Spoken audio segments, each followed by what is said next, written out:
छी अपने सबके मिथिला संस्कार पर स्वागत करै छी। साँझ के तुषारी के किछु महत्वपूर्ण बात बतबै छी। देखियौ, साँझ जे छै से विवाह भेला के बाद पूजा होइ छै। तुषारी जे छै से कुमारि में पूजा होइ छै।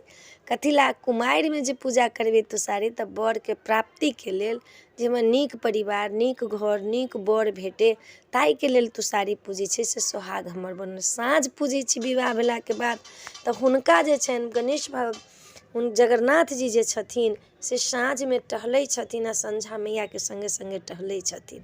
संझा मैया के छथिन? संझा मैया भगवती छथिन। माता कहलखिन जे तुषारी जे भोर में पूजत ओकरा भोर के प्राप्ति, भोर के जे तुषारी कुमारि लड़की पूजत तऽ ओकरा बर प्राप्ति हेतनि। नीक बर जेहन चाहथिन तेहन कृष्ण भगवान सन के बर प्राप्ति हेतै। कथी ला तऽ गोपी सब माघ नहा कऽ आ तखन हुनका पूजा केने छथिन। कात्यायनी भगवती के तुषारी जे पूजै छी से कात्यायनी भगवती छथिन। एरो गरो भगवती नहीं छथिन, कात्यायनी भगवती छथिन। ई जे छथिन से कात्यायनी भगवती मन के बात बुझै छथिन, मन के कामना बुझै छथिन। राधा रानी के कहलखिन माता कात्यायनी जे हे माता, अहाँ तऽ साक्षात अपने माता छी, हमरा अपने पूजै छी। तऽ नहीं, देखियौ पंडितो जे आदमी रहै छै से अपना पंडित के बजा कऽ तब पूजा करबबै छनि। तऽ माता कात्यायनी कहलखिन हँ जे हे राधा रानी, हे माता रानी, देखू ई बात सब बजै छै तऽ हमरा कनाइत रहैया। हे राधा रानी, हे माता रानी, जे अहाँ तऽ अपने साक्षात माता छी, हमरा की पूजा करै छी? तऽ नहीं, अपने के हम पूजा करै छी कृष्ण बर पाबऽ के लेल। कृष्ण जे छथिन से हुनका पति के रूप में पाबऽ के लेल अपने के हम पूजा कऽ रहल छी, ताहि ला हम अपने के पूजा करै छी।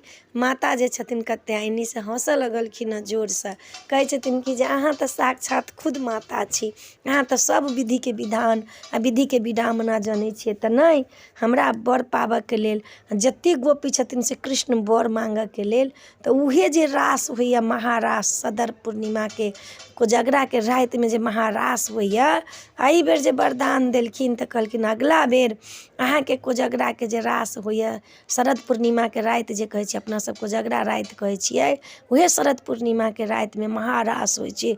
ओही में सबके मन पूरा करै छथिन कृष्ण कन्हैया, सबके संगे रास रचबै छथिन आ सबके अपना पति रूप में उ सब गोपी सब देखै छथिन जे हमर ई पति छथि, हुनका संगे रास करै छथिन।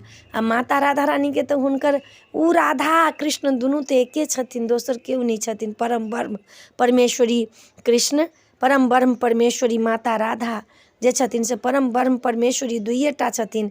परम ब्रह्म परमेश्वर कृष्ण, परम ब्रह्म परमेश्वरी राधा। माता रानी जे छथिन से वएह छथिन, राधे छथिन। दुर्गा जे छथिन से राधे छथिन, काली छथिन से राधे छथिन, उमा जे छथिन से राधे छथिन। तऽ उ परम ब्रह्म परमेश्वरी छथिन। तऽ कहै छै लोक हमरा दोही रिश्तेदार, तऽ उ परम ब्रह्म परमेश्वरी छथिन। तऽ उ हँसऽ लगलखिन हँ, फेर कहलखिन हँ नहीं, अपने जहन हमरा पूजा केलहुँ हँ तऽ अहाँके कृष्ण बर तऽ प्राप्ति हैत। तऽ राधे के संगे सबसे पहिले हुनका विवाह भेल छनि, ब्रह्मा जी छथिन बियाह करेने, हुनका संगे ओना प्रेमिका कहबै छथिन। और की के प्रेमिका? दुइये टा तऽ सन प्रकृति छथिन से राधा छथिन, पूरा प्रकृतिये राधा छथिन। आ पूरा परम ब्रह्म परमेश्वर कृष्ण छथिन, हुनके पर संसार चलै छनि। तऽ दोसर के कोन बात? तऽ तुषारी जे पूजब तऽ भोर में पूजा करब तखनो भगवती के पूजा हैत। संझा मैया के पूजा करबै साँझ में तऽ माता रानी आ जगन्नाथ जी के पूजा होइ छनि। तऽ ताहि दुआरे नव नव जे निस्तारथिन, जे निस्तार करथिन तिनकर नव नव कपड़ा पहिरथिन, जे शुरू करथिन तिनको नव नव कपड़ा हेतनि। आ हुनका 3 दिन साँझ पूजाइ छनि, 2 दिन तुषारी पूजाइ छनि। आ पूजा कऽ आ देखै छियनि हुनकर सबके महत्वपूर्ण बात बतबै छी जे अपने सबके जे छै से तुषारी में आ साँझ में की फर्क छै से बता देलहुँ हँ। भोर में गाय के गोबर के ठाँव भऽ कऽ तुषारी पूजाइ छै, साँझो में गाय के गोबर के ठाँव कऽ कऽ साँझ पूजाइ छै। हुनको जे छनि से सबटा लाल पियर गुलाबी सब लऽ कऽ पूजाइ छनि, हिनको पूजाइ छनि। गो बेलपत्र से पूजाइ छनि, हिनको बेलपत्र से पूजाइ छनि। तऽ ई जे छथिन से बहिने दिन तक नहा कऽ, माघ नहा कऽ पूजा केने छथिन कात्यायनी भगवती के भोर में। आ उ जे छै से संझा माई के साल भरि पूजा करथिन, तखन अगला साल में जाकऽ तऽ निस्तार होइ छनि। तऽ हुनका महत्वपूर्ण बात अपने सबके साँझ के और तुषारी के बता देलहुँ हँ। नीक लागत चैनल सब्सक्राइब करब, लाइक करब, कहऽ के नहीं बिसरब। जय मिथिला, जय माता जी।